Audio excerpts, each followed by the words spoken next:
Persian লায়ন্সদের মাঠের লড়াই শেষ হতে না হতেই শুরু হয় আরেক লড়াই। রেফারির শেষ বাঁশির ঠিক 1 ঘন্টার মধ্যে যুক্তরাষ্ট্র ছাড়তে হয় ইরানের ফুটবলারদের। জার্সি বদলানো, পা থেকে বুট জুতা খোলা কিংবা একটু বিশ্রাম নেওয়ার সময়টুকু পান না মেহেদী তারেমির দল। ফুটবল বিশ্বকাপের ইতিহাসে এমন দৃশ্য এর আগে কখনোই দেখেনি বিশ্ববাসী। কিন্তু কেন ইরান দলের সঙ্গে এমন আচরণের আসল রহস্য কি?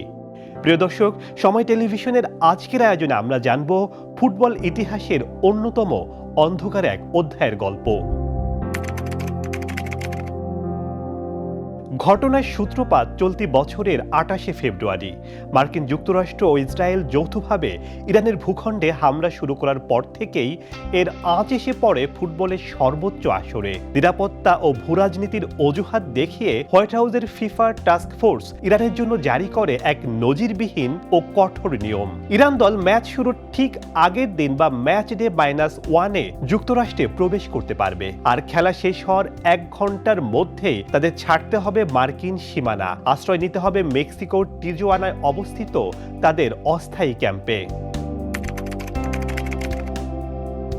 এই নির্মম আচরণের পর ড্রেসিং রুমের ক্ষোভ আর চেপে রাখতে পারেননি ইরান দলের কোচ আমির ঘালেনোই। তিনি ক্ষুব্ধ কণ্ঠে একে চরম বৈষম্যমূলক ও বিপর্যয়কর বলে আখ্যা দেন। ইরানি দলের অধিনায়ক মেহেদী তারেমি সরাসরি প্রশ্ন তোলেন ক্রীড়া দুনিয়ার মানবতা বোধ নিয়ে। বিশ্বমঞ্চে খেলতে এসে চোর পুলিশ খেলার মতো ম্যাচ শেষেই দেশ থেকে বের করে দেওয়ার এই মানসিক নির্যাতন ফুটবলারদের পারফরমেন্সকে মাঠের বাইরেই ধ্বংস করে দিচ্ছে বলে মনে করেন বিশ্লেষকরা। ফিফা সবসময় স্লোগান দেয় সে নো টু পলিটিক্স। সেখানে মাত্র 1 ঘন্টার নোটিশে একটি দেশের জাতীয় দলকে মেক্সিকো সীমান্তে পুশব্যাক করার মতো ঘটনা সারা বিশ্বকে স্তব্ধ করে দিয়েছে।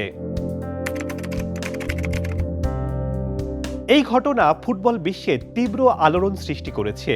ক্রীড়া বিশ্লেষকদের মতে ফিফার নীতিমালায় স্পষ্টভাবে বলা আছে ফুটবলে কোনো রাজনৈতিক হস্তক্ষেপ বা বৈষম্য বরদাস্ত করা হবে না। কিন্তু স্বাগতিক দেশ হিসেবে যুক্তরাষ্ট্র যেভাবে ফিফাকে পাশ কাটিয়ে এই নিয়ম চাপিয়ে দিয়েছে, যার টুর্নামেন্টের ন্যায্যতাকেই প্রশ্নের মুখে দাঁড় করিয়েছে। এর আগে অলিম্পিক বা এশিয়ান গেমসে চিরবৈরী দেশগুলোর খেলোয়াড়দের ওপর কড়া নজরদারি রাখার নজির থাকলেও বিশ্বকাপের মতো আসরে ম্যাচ শেষেই দেশ থেকে বের করে দেওয়ার মতো ঘটনা এবারই প্রথম।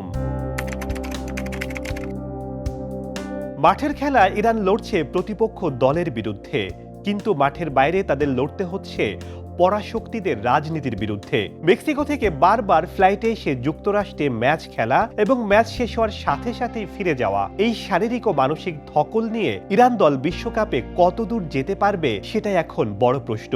ফুটবলকে বলা হয় সৌন্দর্যের খেলা, যা মানুষকে একত্রিত করে এবং যুদ্ধ থামায়। কিন্তু 2026 বিশ্বকাপে এসে সেই ফুটবলই যেন বন্দী হয়ে গেল ভূরাজনীতির কাঁটাতারে। ইরান দল মেক্সিকোর ক্যাম্পে ফিরে পরবর্তী ম্যাচের প্রস্তুতি নিলেও যুক্তরাষ্ট্রের এই অমানবিক আচরণ ক্রীড়া ইতিহাসের পাতায় গভীর ক্ষত হয়ে থাকবে।